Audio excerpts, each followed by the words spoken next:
Live. So hello, my pride and joy. Welcome to A Life to Roar. And today we have our guest speaker, JMoore, and he's going to tell us about buying a car, but not just about buying a car. He has some secrets and tips and just some great information for you. So Jay, tell us a little bit about yourself.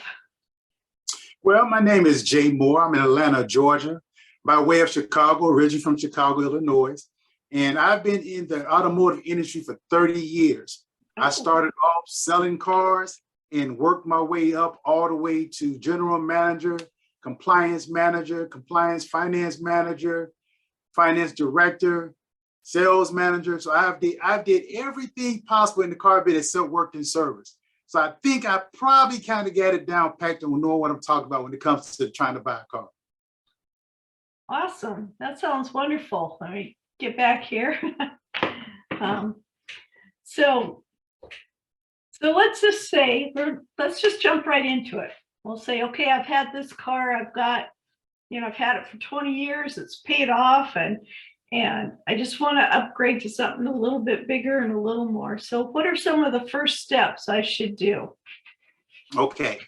I'm glad you started off with that particular question, especially with an individual that probably has not bought a car in that long a time. The very first thing is going to be sticker shock. Because when a person has not bought a car in 20 years, those days when they bought their last car, the cars probably were costing probably $7,000 to $13,000 for a new car. And now when they start looking online or looking at dealerships, they're going to see cars now costing $30,000, $40,000, $50,000. And even if you're paying cash, that's a lot of money. Yeah. So that's the first thing that they're going to have to get over is going to be the sticker shock. Yeah, absolutely. We actually, about 4 years ago, because it's almost paid off, we got my husband's pickup because our other one just totally blew apart and we didn't have much of a choice. And yeah, we were really surprised, but all the new vehicles have electronics in them. They've got, and they're made to fall apart. So they have all these security features in them, but you probably know more about that. What are we really getting when we're buying a car nowadays? What are we getting? Well, here's the first thing that I'll tell people when they're buying a new car. Well, we know, first of all, that's the most important decision that you're going to ever make besides buying a house. That's the most second best investment that you're going to do buying a car, and it's costly. There's several tips that you can take before you even start the buying process. Now, and what I do is I'll give you, I call it yin and yang. I'm going to give you the yin version, which is the politically correct answer. And then I'm going to give you my yang version when I just keep it real and break it down for you. Okay. All right. So the yin version is like things that you need to know before you start buying your car. When you start buying the process, you need to know about if you're going to be trading the vehicle or not. Are you going to be buying a new or pre-owned vehicle or not? Are you going to be buying a certified vehicle or not? Do you know what a certified vehicle is? Do you know your finance options? Do you know the total cost of the car that you're looking for?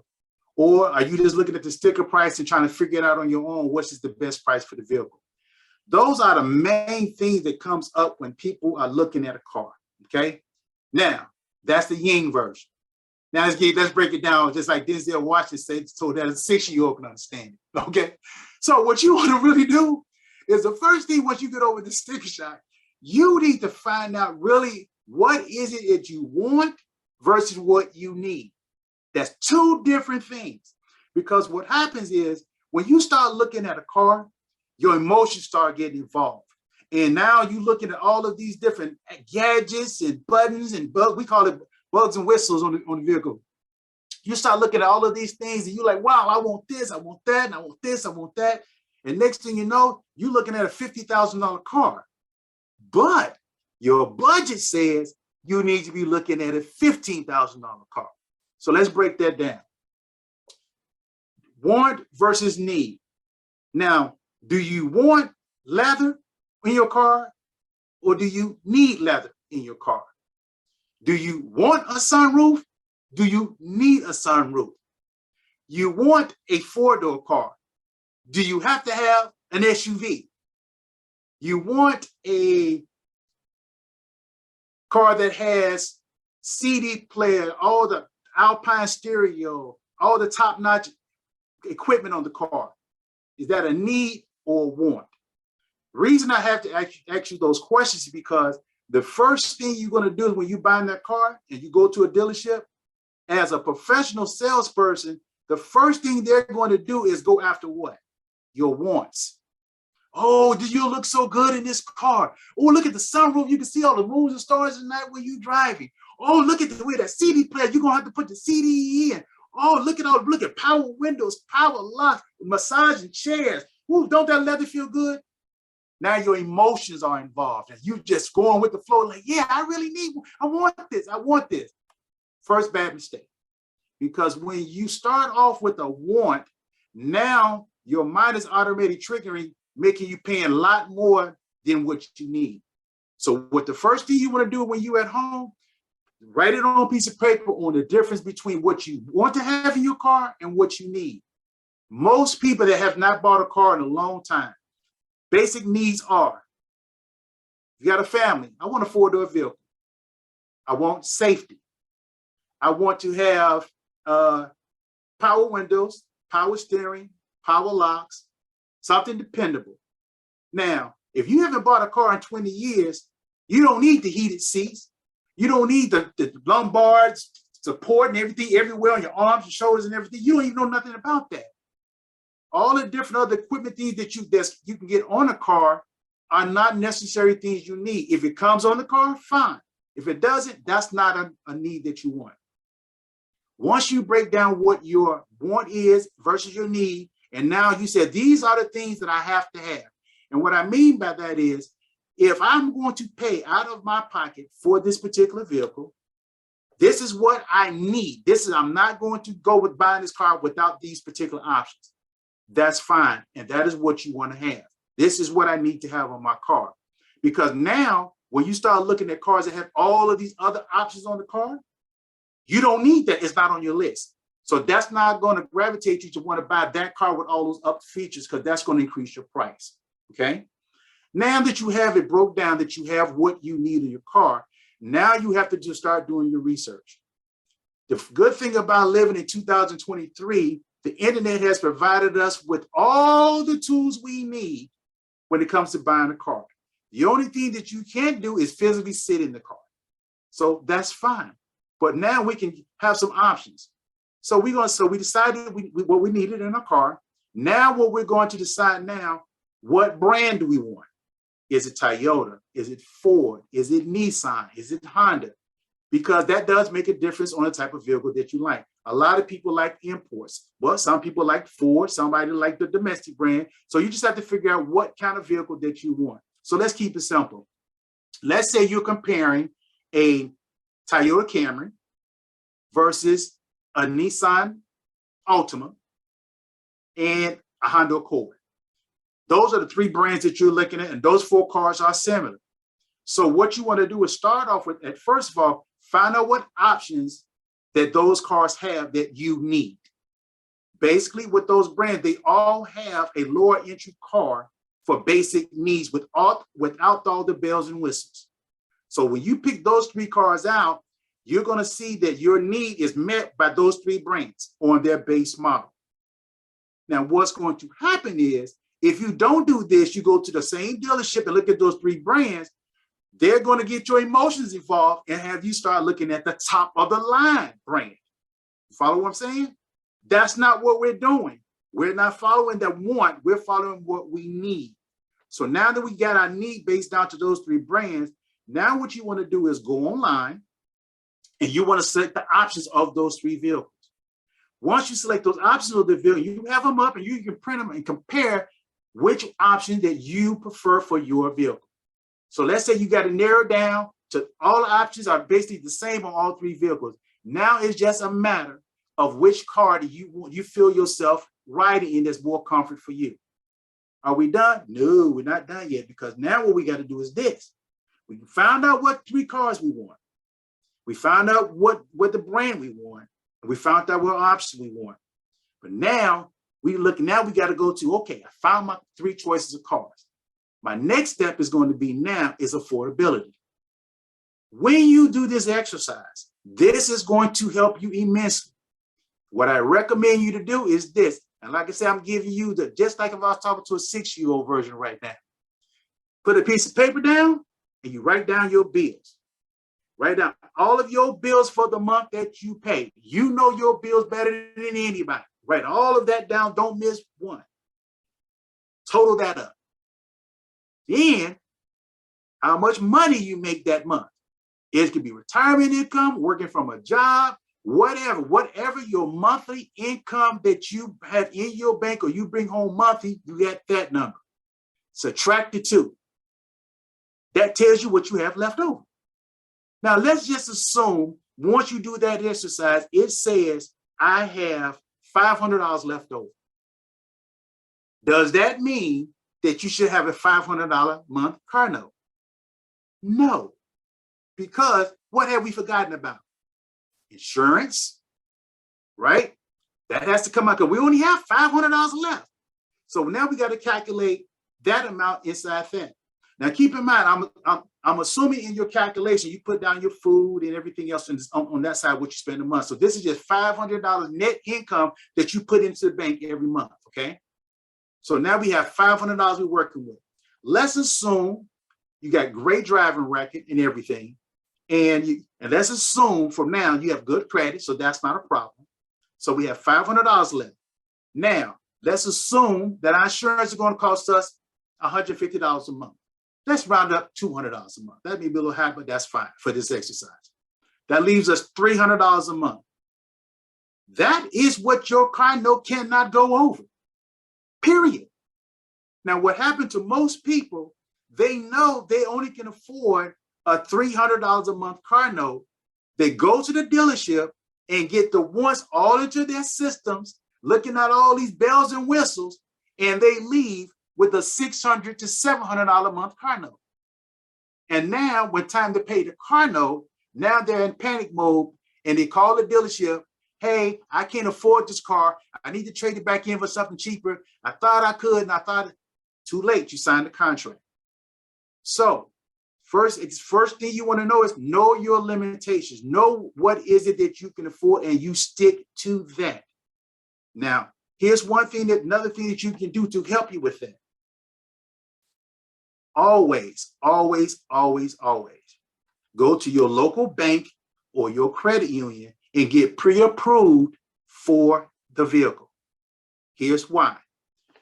Your bank or your credit union knows your income because you bank with them and you put your money in the bank. They know these things already. They're not going to allow you to purchase something above your means. So they're only going to approve you for a particular amount that's based upon your income of what you bring home monthly. They have nothing invested with the car dealership of what you're going to buy. So they have nothing invested but your best interest. So now they give you an amount of what you can go buy a car for because they're going to do the financing, and they give you what your monthly payment is going to be. So then you're all gravy. You're fine. You know exactly what you can do. So if they tell you, okay, Miss Car Buyer, we approved you for $13,000. That's going to put your payment at $260 a month. You know that already. You know that's the amount that you can afford because they already did their due diligence for you. So why would you go to the dealership and buy a $25,000 car when they told you you only can afford this $13,000 car? I see that so many times of people doing that when I know they can't afford the car. But keep in mind, when I was in the business, that's not my job to tell them that. My job is to sell the want, sell the bells and whistles, get them all geeked up and ready to say, I got it, so they can go see themselves in a new car. That is the wrong way to buy a car. Get pre-approved through your bank or your credit union. The only other option that you have for that is if parameters within your car buying process. If it's a new car, the only thing you want that dealership to do is run your credit with the manufacturer where you're buying the car. That's it. And you strictly tell them, I want my credit ran. Let's say, for example, with Toyota. I want my credit only submitted to Toyota. Here's why. All new car dealerships have what you call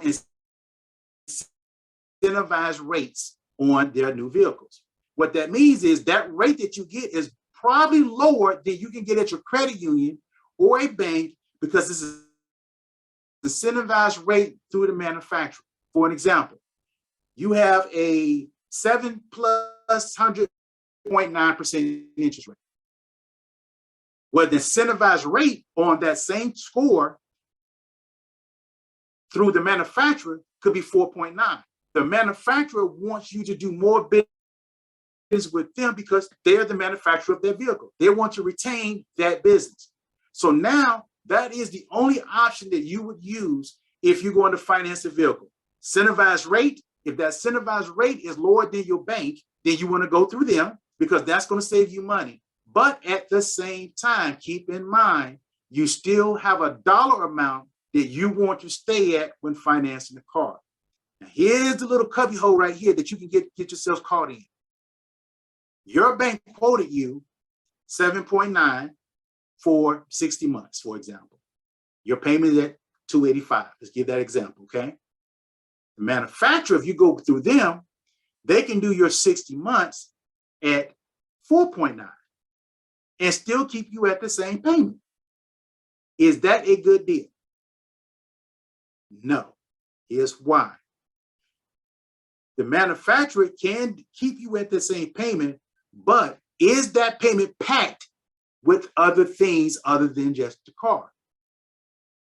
For example, is a warranty built into that payment? Is gap insurance built into that payment? Is products like tire and wheel is built into that payment? Is edge built into that payment? So you want to know, itemize, line by line, what is included in that payment. Because if those things are not included in that payment, if your rate is 2% lower than what your bank is, shouldn't your payment be lower? Exactly, it should be lower. So the manufacturer, once again, goes with that want. They get you find, hey, we can do the exact same thing, but we have 2 points later. Most people hear interest rate is lower. That's all they're concerned about. But what they don't hear is we can keep you at the same payment. Red light, red light. So if I have 2 points lower rate, how is my payment still the same based on the same dollar amount? Light bulb went off. That's what you should know what I'm teaching you. These are just this is just the beginning stages of when you're buying a car of what you should know. Just on that part alone will save you thousands of dollars when you're buying a vehicle. Once again, let's reiterate what we said.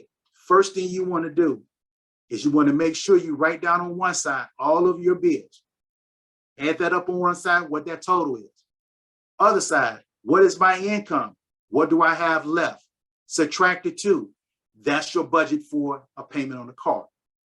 Now that you have the payment on the car, second thing you want to do is get pre-approved first through your bank or your credit union. Why? Because they have your best interests at heart. They're not invested with any dealership, and they're going to tell you exactly what is it that you can afford. Once you have that amount, you know the dollar amount of what your payment is going to be. You also know the dollar amount of the car that you can buy. Now you fit that budget into the 3 choices that you're going to have online for those 3 vehicles that you're looking for. For this example, we use Toyota, Honda, and Nissan. Those are you find out which car is it that you like the best. Now, I left out one important part on this part. If you're looking at a new car, look online at that manufacturer for the car that we talked about that you want. Print out that car's info that you want. Because what most people don't read in the bottom small print of that manufacturer's offering is You must print this off to get this price. You have to print this and bring it to the dealership to get this price. That saves you the time and money. Once you get to the dealership, they're going to submit to you a different price, which is all the inflation that they've added to their car. So if you print that out and it says you're supposed to buy this car for X, Y, Z, that is what they have to sell you their car for.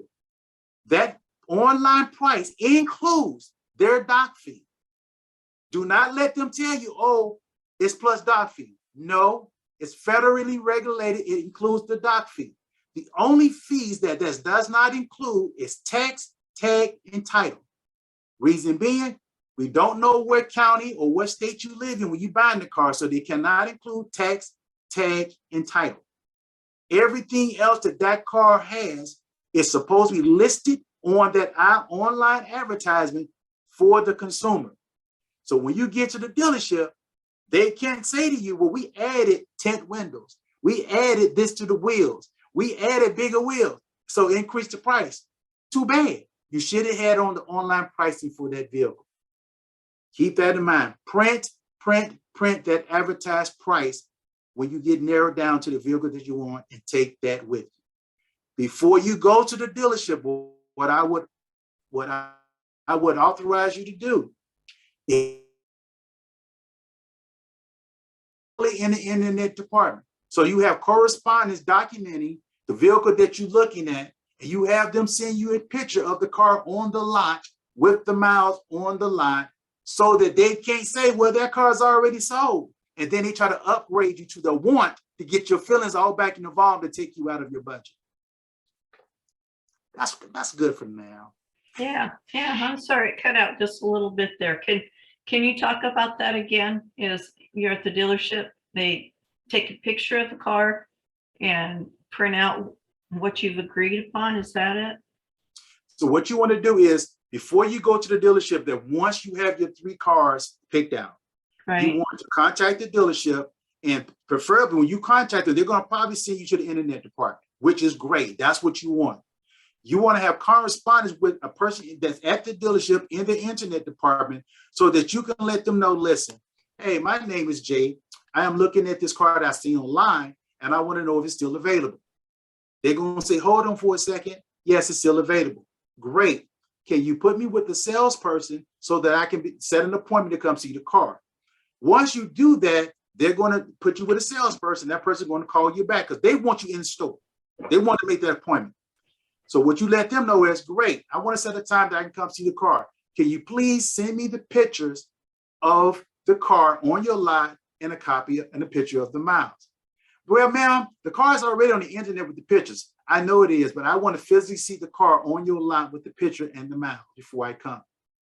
That protects you, and it also keeps them honest by letting you know that the car is still there and is available.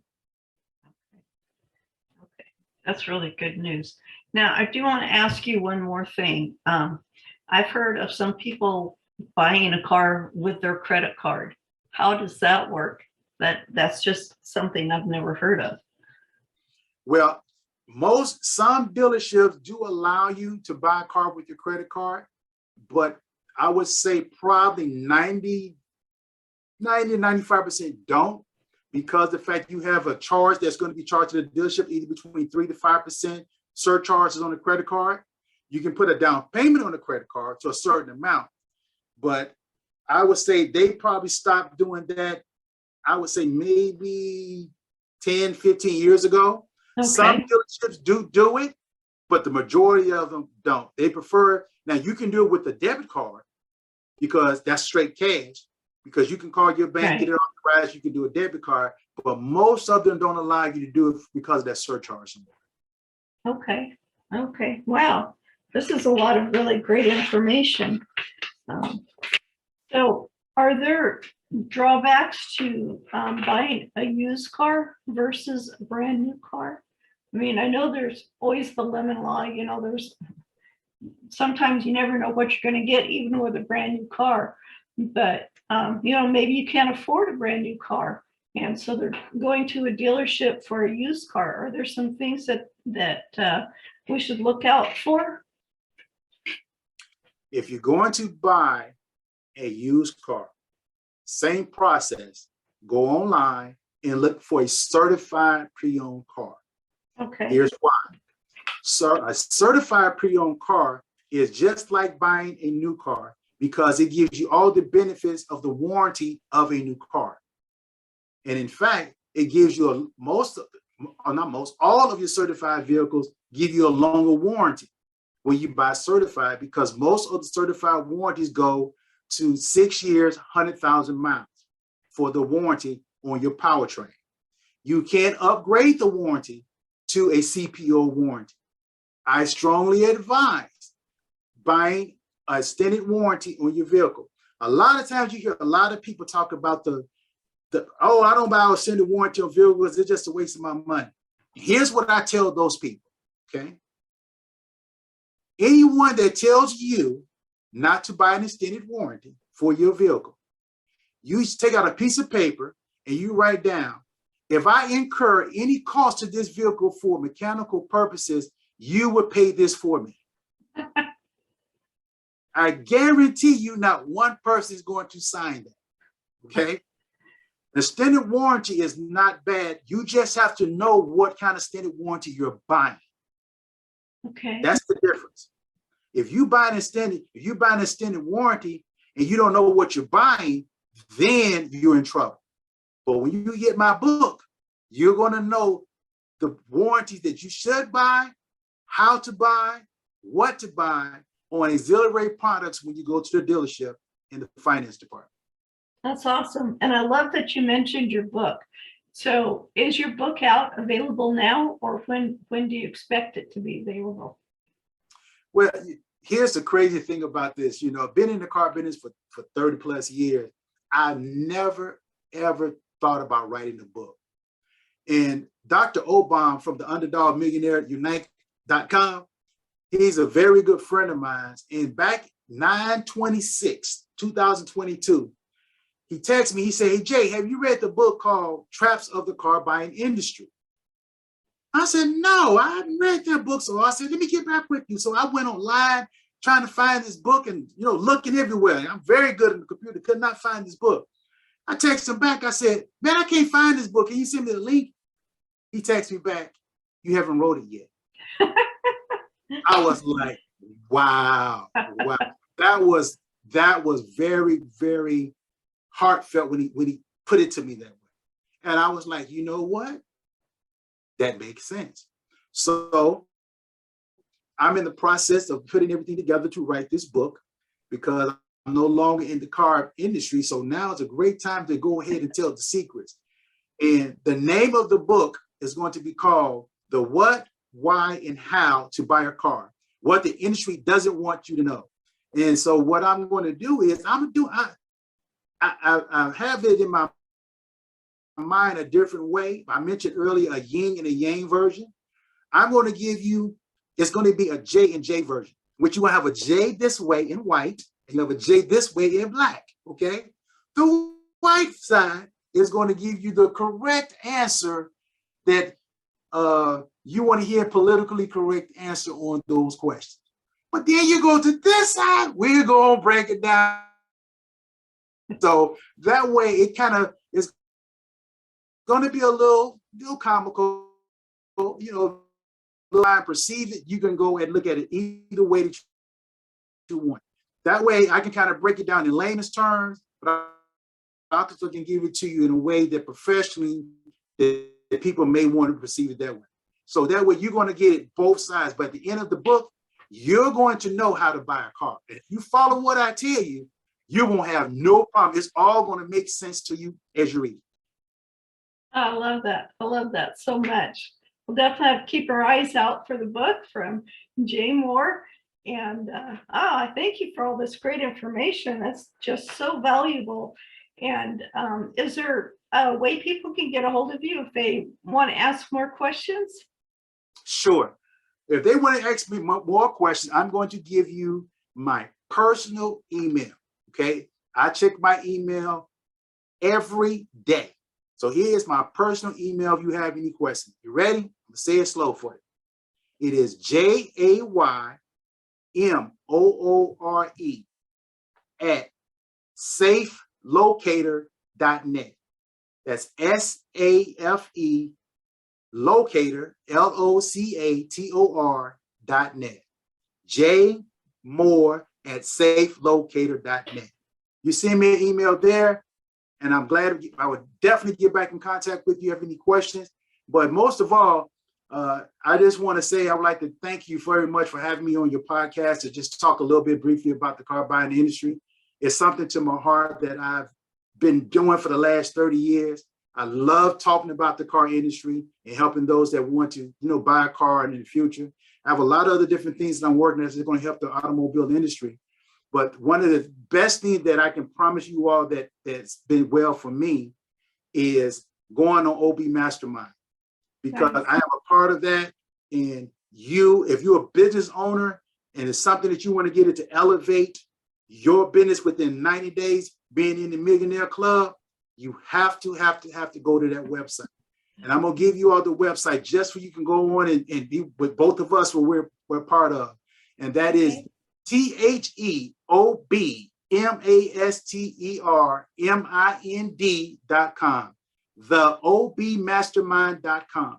Go to that website. It is for business professionals that want to elevate themselves for their business in 90 days. I guarantee you won't regret. Oh, that's awesome. Well, thank you. And thanks for both of those ways to get a hold of you and gain. This is great information, learning about financing and what to look for in cars, what to do, do your groundwork first before you go there, and then how to contact them. I wouldn't have ever thought about that. It's just amazing. So when you write your book, we are going to have you come back so we can hear all about it and let everybody know. And and you're going to be very instrumental in helping me write my book. Yes. Yeah. We'll get it out there. Yes, ma'am. All right. Well, thank you for being here today. I really appreciate it. And I do look forward to you coming back. Thank you, my pride and joy, for being here, and look for us on the replay on YouTube and on Anchor FM at a Live True Roar. And we'll see you next time on a Live True Roar. Thank you. See you next time.